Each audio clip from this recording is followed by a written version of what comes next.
It started 3 weeks ago. An ordinary Tuesday. Primera ese plate. Probably scrolling through memes or falling down some internet rabbit hole. The city was asleep. The only sound the hum of my refrigerator.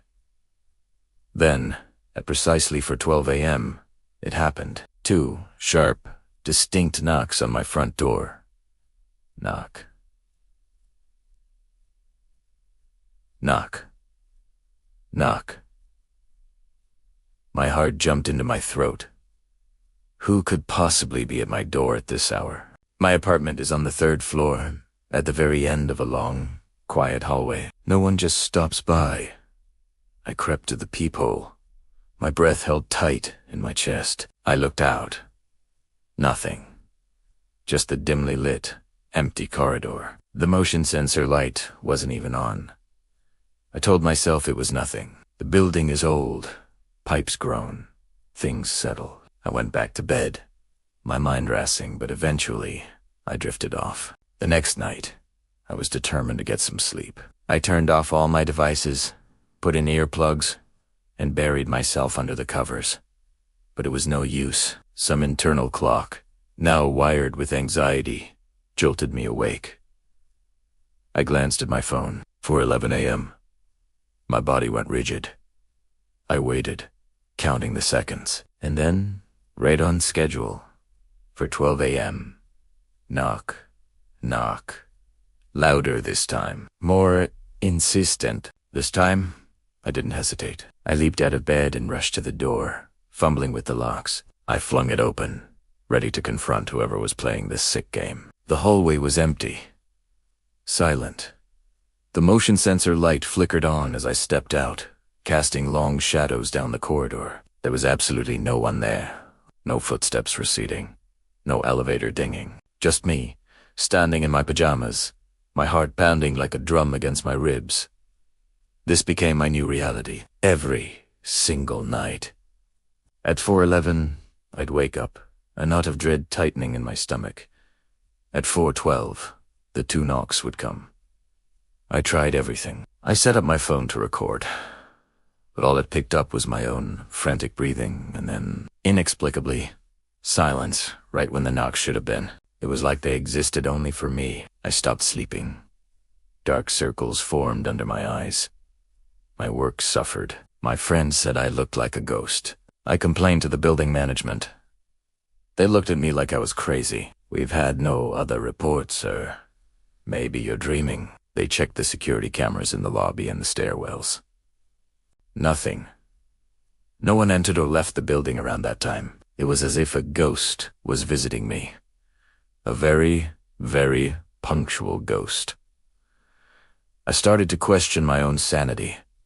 Was I imagining it? Was the stress of my life finally causing me to crack? Desperate, I decided to take matters into my own hands. I bought a high-tech security camera, one with night vision and motion detection, and mounted it directly above my door, pointing down the hallway. I also bought a heavy-duty door wedge. That night, I wedged the door shut from the inside, sat on my couch with my laptop open, watching the live feed from the new camera. My eyes were glued to the screen.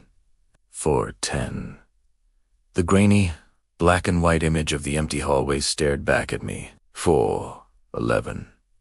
My palms were sweating. Any second now. 4:12 a.m. on the screen. Nothing moved. Not a flicker, not a shadow. But in the room, I heard it. Clear as day. Knock. Knock. It came from the door. My blood ran cold. The sound was in the room with me, but the camera showed nothing. It wasn't someone asterisk. In asterisk the hallway, it was something at my door. Or, ... in my door. I started digging into the history of the building. Turns out, it was built on the site of an old clockmaker's shop that burned down in the 1920s. The clockmaker, a man named Elias, was a bit of an eccentric. He lived and worked in his shop, obsessed with perfect timekeeping. The fire was a mystery, but one detail stood out. Elias was found just inside the front entrance of his shop. He hadn't been burned, but the coroner determined his time of death was for 12 a.m. The official cause was listed as heart failure, a sudden shock, but a local legend offered a different story. They said Elias wasn't just a clockmaker, he was a notorious moneylender, and he had a peculiar way of reminding his debtors their time was up. He'd visit them in the dead of night and give 2 sharp knocks on their door. A final warning. The Legion says one of his clients, pushed too far, visited Elias one night to settle a score. So ere primera wa, ese living in an apartment haunted by a team-obsessed, spectral moneylender. Was he knocking for me? Did he think I owed him something?